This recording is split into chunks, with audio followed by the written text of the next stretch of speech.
Assalamualaikum warahmatullahi wabarakatuh. A'udzubillahi minasyaitonirrajim. Bismillahirrahmanirrahim. Alhamdulillahilladzi anzala sakinata fi qulubil mu'minina liyasdadu imanan ma imanihim. Walillahi junudus samawati wal ard wa kana Allahu aliman hakima. Asyhadu an la ilaha illallah wahdahu la syarikalah wa asyhadu anna Muhammadan abduhu wa rasuluhu la nabiyya ba'dah. Ibu-ibu peserta kajian Ramadan pimpinan daerah Aisyah Kota Malang yang dirahmati oleh Allah, alhamdulillah kita telah berada di penghujung bulan suci Ramadan tahun 1443 Hijriah yang ibarat kata kalau Ramadan itu diumpamakan sebagai tamu yang agung yang harus dimuliakan, maka tamu itu sudah mempersiapkan diri akan meninggalkan rumah kita. Tentunya sebagai tuan rumah yang baik akan mempersiapkan bekal apa yang harus diberikan kepada tamu yang akan meninggalkan rumah kita. Kalau kita perhatikan pada penghujung ayat 185 Quran Surat Al-Baqarah, pesan Allah di penghujung bulan Ramadan itu walitukmilul iddata walitukabbirullaha ala ma hadakum wa la'allakum tashkurun. Hendaklah kamu mencukupkan bilangannya dan mengagungkan Allah atas petunjuknya yang diberikan kepada kamu agar kamu bersyukur. Kalau kita perhatikan bahwa tujuan ibadah puasa yang dirumuskan oleh Allah pada Quran Surat Al-Baqarah ayat 183, kemudian Allah memerintahkan kepada kita untuk menyempurnakan bilangan dari ibadah puasa itu yang tentunya bisa juga dimaknai disempurnakan dengan kegiatan-kegiatan rangkaian ibadah yang lain yang mendukung pada suasana ibadah sebulan Ramadan itu. Nah, kemudian walitukabbirullah ala ma hadakum, dan besarkan nama Allah atas petunjuknya agar kita menjadi orang yang bersyukur. Maka di penghujung Ramadan ketika Rasulullah akan mendatangi tempat salat Id, Rasulullah mengumandangkan takbir, tahmid dan tahlil karena Allah memerintahkan agar supaya kita manusia itu senantiasa membesarkan nama Allah. Jadi kalau kita bisa melaksanakan ibadah puasa, kalau kita telah tunduk patuh kepada Allah, kalau kita beriman dan berilmu, semua itu bukan karena kepandaian kita, namun karena kebesaran Allah yang menggerakkan hati dan seluruh anggota badan kita untuk siap melaksanakan perintah Allah. Kemudian pada Quran Surat An-Nisa ayat 1, perintah untuk bertakwa diulang sebanyak 2 kali. Sehingga pada kajian-kajian sebelumnya sudah banyak yang menjelaskan kaitannya dengan takwa itu apa. Jadi takwa itu dari kata waqayaki wiqayatan, artinya memelihara. Yang dipelihara apa?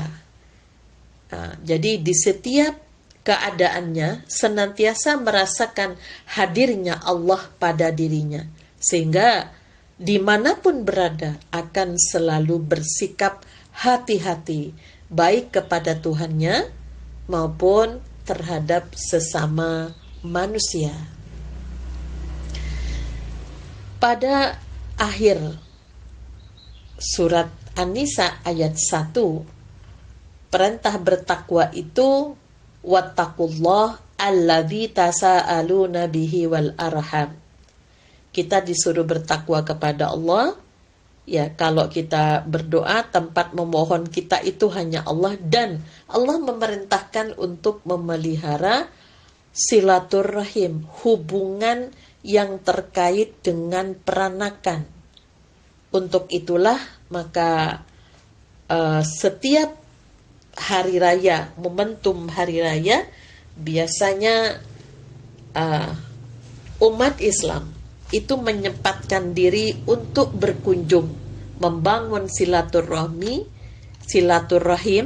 kalau pada keluarga, karena masih ada hubungan rahim, itu dengan susah payah melakukan perjalanan, ya, bahkan rela dengan macet, harus bawa bawaan yang banyak, ya, bahkan ya kalau tidak membawa mobil sendiri tentunya juga harus susah payah, ya. Karena apa? Karena memang salah satu bagian daripada manusia, jadi kecenderungan untuk kembali, ya. Jadi kalau kita lihat minal aidin wal faizin, ya, jadi hari raya Idul Fitri, ya, kembali kepada fitrah. Jadi namun banyak yang menerjemahkan mudik.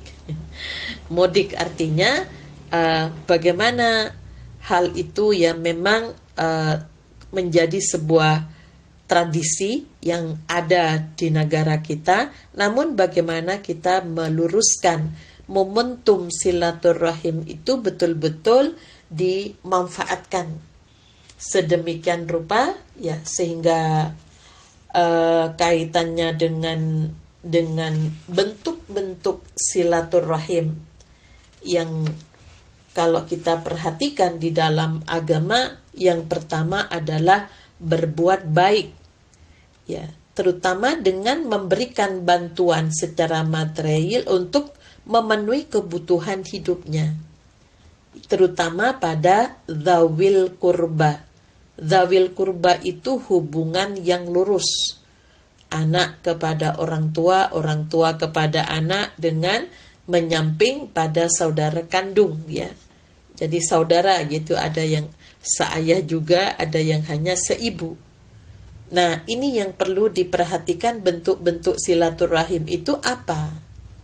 Karena pada Quran surat An-Nisa ayat 36, wa'budullah wa la tusyriku bihi syai'a wa bil walidaini ihsana wa bidzil qurba wal yatama wal masakin. Ini kalau di dalam keluarga kita diperintahkan untuk berbuat ihsan. Jadi ihsan itu baik dari sisi kualitas, ya. Jadi kalau kita istilahkan bermutu gitu, ya.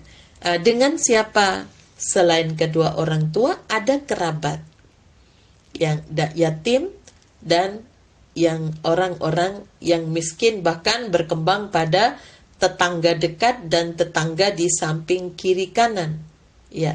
Nah, untuk itulah maka bentuk-bentuk dari silaturahim yang dibenarkan di dalam agama inilah yang harus kita maksimalkan, bukan hanya sekedar ritual gitu, ya. Jadi artinya di seakan-akan, ya, seperti satu budaya yang itu seperti diritualkan, yang harus, ya, melakukan yang seperti itu. Harusnya ini kita perlu untuk membiasakan bahwa bentuknya menjalin hubungan kasih sayang dengan keluarga itu, ya, kita harus berbuat ihsan. Yang kedua, membagi sebagian dari harta warisan kepada karib kerabat yang hadir waktu pembagian harta waris. Ya, jadi ini untuk merekatkan hubungan ya rahim agar supaya ada dan tidaknya orang tua tetap dijaga keharmonisannya. Pada Quran surat An-Nisa ayat 8, wa idza hadaral qismata ulul qurba wal yatama wal masakin farzuquhum minhu wa qulu lahum qaulan ma'rufa. Jadi apabila hadir pada saat pembagian harta waris ulul qurba, ini keluarga yang menyamping ya. Kalau dawil qurba itu hubungannya lurus. Ya, jadi yang tentunya kalau menyamping selama ada yang lurus maka tidak mendapatkan bagian waris. Namun Islam mengingatkan agar supaya berbuat baik kepada mereka. Walaupun mereka itu kerabat namun memang tidak mendapatkan waris karena posisinya menyamping. Nah, yang diutamakan adalah kerabat yang menyamping itu yang yatim dan miskin, dan bahkan disuruh dengan komunikasi yang bagus ketika memberikan sebagian dari kenikmatan berupa harta dari waris dari kedua orang tuanya. Kemudian yang ketiga, memelihara dan meningkatkan rasa kasih sayang sesama kerabat dengan sikap saling kenal mengenal, hormat menghormati, bertukar salam, kunjung mengunjungi juga termasuk. Ya, jadi kalau sekarang saling telepon, saling jenguk menjenguk, mengabarkan tentang sehat, dan juga membantu yang berkaitan dengan ketika saudara kita itu punya kesibukan. Nah, untuk itulah maka momentum dari pertemuan keluarga yang sekarang alhamdulillah sudah diizinkan mudik ya, pulang ke kampung, namun jangan dilupakan kalau Allah tadi berpesan sempurnakan bilangan, tentunya disempurnakan juga kaitannya dengan pemahaman bahwa kita diharapkan mudik tidak sekedar pulang kampung, namun bagaimana mudik itu kembali kepada fitrah, bahwa manusia itu diciptakan oleh Allah dalam keadaan suci, maka hendaknya berbuat suci kepada yang lain. Ibu-ibu yang dirahmati oleh Allah, ada hal yang penting ya di saat pertemuan keluarga untuk disampaikan. Kaitannya dengan silaturahim. Jadi kenapa silaturahim dengan kerabat ya, ini juga sangat besar manfaatnya, yang sampai kehilangan biaya sebesar apapun karena ingin bertemu dengan saudara. Namun kalau tidak dipahamkan, itu mereka tidak akan mengerti manfaatnya itu apa. Yang pertama, mendapatkan rahmat ya, nikmat dan ihsan dari Allah Subhanahu wa taala. Dalam sebuah hadis yang diriwayatkan oleh Abu Hurairah, Rasulullah sallallahu alaihi wasallam menggambarkan secara metaforis dialog Allah dengan rahim. Innallaha ta'ala khalaqal khalqah. Sesungguhnya setelah Allah Ta'ala selesai menciptakan makhluknya, hatta idza farigha minhum qamatir rahimu faqalat.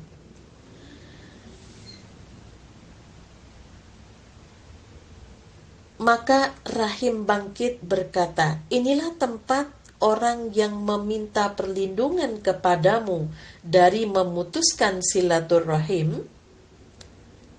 Allah berfirman, na'am, iya.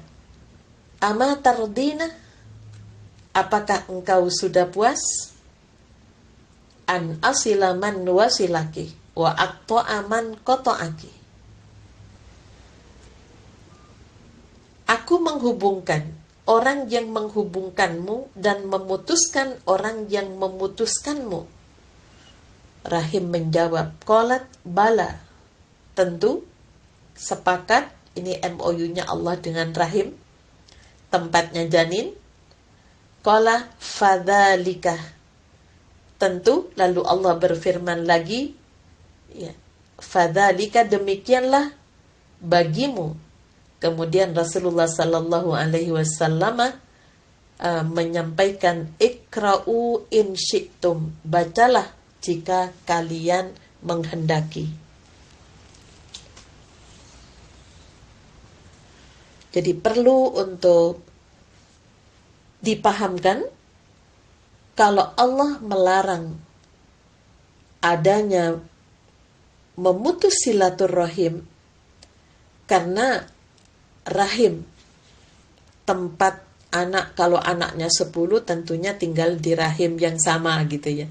Itu telah mengadakan perjanjian dengan Allah dan sudah menyepakati. Jadi kalau orang memutus hubungan persaudaraan berarti mutus hubungan dengan Allah.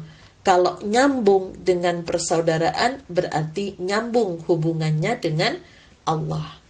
Sehingga kaitannya dengan memutus silaturahim ini, Rasulullah menganjurkan agar supaya membaca menelaah surat Muhammad ayat 22 dan 23.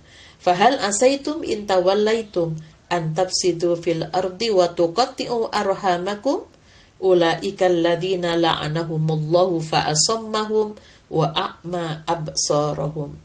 Maka apakah kiranya jika kamu berkuasa, kamu akan membuat kerusakan di muka bumi dan memutuskan hubungan kekeluargaan? Mereka itulah orang-orang yang dilaknati Allah dan ditulikannya telinga mereka dan dibutakannya penglihatan mereka. Jadi ini bahayanya ketika silaturahim, hubungan persaudaraan itu putus, maka siapapun yang akan memberikan peringatan itu tidak akan mereka dengar. Bahkan mereka buta ya, sampai tega melaporkan ya, memenjarakan saudaranya sendiri. Jadi ini kalau sudah putus itu dampaknya ke situ. Maka Rasulullah sallallahu alaihi wasallam ya mengingatkan agar supaya man wasilani wasilahullah, barang siapa yang menghubungkan aku maka Allah akan menghubungkannya, dan barang siapa yang memutuskan aku, wa man qata'ani qata'ahullah, maka Allah akan memutuskannya. Jadi ini yang dipesankan jadi secara metaforis bahwa rahim ya itu tentunya menjadi saksi bahwa dirinya telah berjanji dengan Allah. Kemudian kalau kita suka membangun ya kaitannya dengan hubungan persaudaraan yang telah jauh setelah putus misalnya, ini memang harus dicari. Nah, kaitannya dengan apa? Dan karena disitulah kaitannya dengan persaudaraan, di situ hubungannya dengan masalah nasab ya, kaitannya dengan tanggung jawab juga. Kemudian pesan-pesan yang perlu disampaikan barangkali pada momentum pertemuan keluarga itu, sampaikan kepada mereka bahwa tidak boleh bertengkar yang sampai putus hubungan antara saudara satu dengan saudara yang lain. Kenapa? Karena yang dikhawatirkan kalau Allah tidak rela, kalau Allah tidak memaafkan. Karena apa? Memutus silaturahim berarti melanggar perjanjian, melanggar kesepakatan dengan Allah. Yang kita langgar itu bukan makhluk, tapi adalah Khalik, pencipta manusia. Nah, kemudian banyak sekali janji-janji Allah itu. Jadi dimasukkan surganya. Di dunia aja sudah, kalau saudara itu rukun, maka seperti suasana surga itu sudah mulai tampak karena tidak ada kedengkian, satu sama lain saling menghormati. Jadi ini beberapa hal yang penting untuk disampaikan pesan-pesan itu, karena pemicu putusnya silaturahim dengan saudara itu memang banyak faktor, ya, diantaranya adalah urusan harta atau karena sebab pernikahan gitu ya. Nah, untuk itulah maka momentum yang sangat baik ketika bertemu dengan keluarga, agar supaya sebagai umat Islam itu perlu memperhatikan, jangan sampai apapun yang dirasakan tidak enak, jangan sampai putus dengan saudaranya. Karena apa? Tentunya tidak akan mendapatkan apa-apa, bahkan seluruh amalnya di bulan Ramadan tidak akan terangkat, ya, sebelum menyelesaikan urusan perselisihannya anak dengan orang tua, begitu sebaliknya suami dengan istri, kemudian dengan tetangga serta teman seperjuangannya. Barangkali ini yang dapat saya sampaikan, lebih dan kurangnya mohon maaf. Assalamualaikum warahmatullahi wabarakatuh.